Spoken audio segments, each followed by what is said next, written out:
Welcome to the Facebook page of Grace Raleigh Price, Price of Addiction. I've been in the field of social work for 30 years, and over that period of time I have developed what I call Grace Raleigh Price original theories. So one by one we're going to give you little tidbits of counseling theory per Grace Raleigh Price on the Facebook page, and hope that you will be so interested that you'll direct yourself to the website www.priceofaddiction.com and look at our magazine and some of the other services that we offer. Okay, this morning I want to talk about the rage in Cherokee County, Georgia, which is North Georgia, north of Atlanta. The rage for the past 5 or 6 years has been pills, primarily OxyContin and Xanax abuse, which is a huge problem. Even a smidgen of a Xanax is a felony drug charge. There's lethal overdose potential, expensive, and people get to where that they don't get high anymore, so the tolerance builds very quickly. They start with one dose and it builds very quickly, and they have to use more and more and more, and then frequently turn to shooting heroin, which is really more cost effective.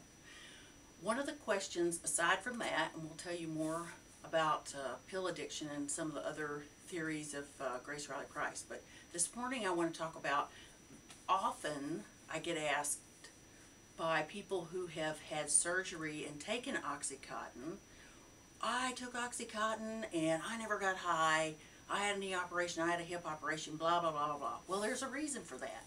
So I came up with a diagram to help everybody understand the difference between taking a pain pill to get high and taking a pain pill when you have pain, because there's a big difference. Okay, this diagram here, let's say that this line represents you feeling normal,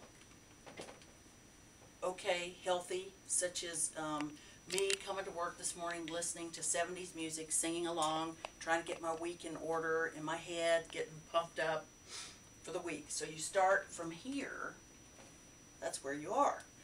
Okay, this would be the line which would indicate high. And again, this is for a layman. Physicians would probably say, no, brain, endorphins, and chemistry, whatever. Well, most of my drug addicts are not going to understand that, and my family members of drug addicts aren't going to get it. So I came up with very simple, clear diagram. Okay, normal, high. Okay.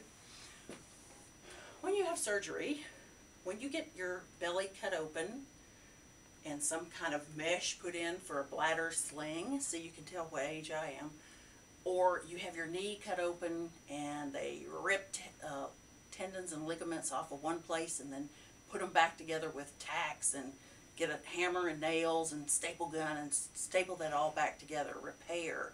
You do not feel normal. You are way below that, and depending on the type of operation and depending on your pain tolerance, how you experience pain, you're down here. Okay, if a person who's here, who's had their knee cut open, had metal implants, a crowbar placed in there to keep it in place and stapled back to the bone, the muscles crisscrossed and stretched and whatever they do in there, you start in pain. You're given probably a fairly hefty dose of pain medication, which gets you to almost normal. Again, this part's not my theory, but there are two kinds of pain medications: the Tylenol, aspirin, acetaminophen, ibuprofen that works at the site of the pain, and then there's the narcotic parts, the narcotic types that work on the brain, how the brain receives the pain impulse, the message that, I've been cut on down here, it's killing me, I'm hurting. So my theory is when they give you opiates, and if you've ever had chronic pain or if you've ever had acute pain, you know that the pain medicine doesn't take it away. You just don't seem to care quite so much. So you get a dose of OxyContin and it takes you to almost normal. Not quite. You never feel as good as when you're healthy, but you can tolerate it. Okay. That's not what happens when somebody takes pain medication to get high. What happens is that they start here and they take an Oxycontin or a Percocet or a Vicodin, and it takes them up here to high. It floods the brain with endorphins, with opiates that park in the little opiate receptors, other parts of your brain, and you get high. You have the euphoric feeling because you didn't have anything to compensate for down here. Occasionally you might see somebody who has had pain, and what they'll do is they may be here and take a big dose still and get up to almost, not high, but a little bit of buzz going on. And that could be accidental if they've had a surgery and they need to cut down their pain medicine and they accidentally do that, or it could be on purpose. Frequently I'll ask people that come in to see me, where is the pain, or is there any pain? And frequently they'll say, I never had pain. No, this is play. This was me getting high. There was never any pain. Or some people who have had chronic pain, and I'll say, where's the pain? They'll say, you know, Grace, I don't even know if there is pain anymore because I've been high for so long.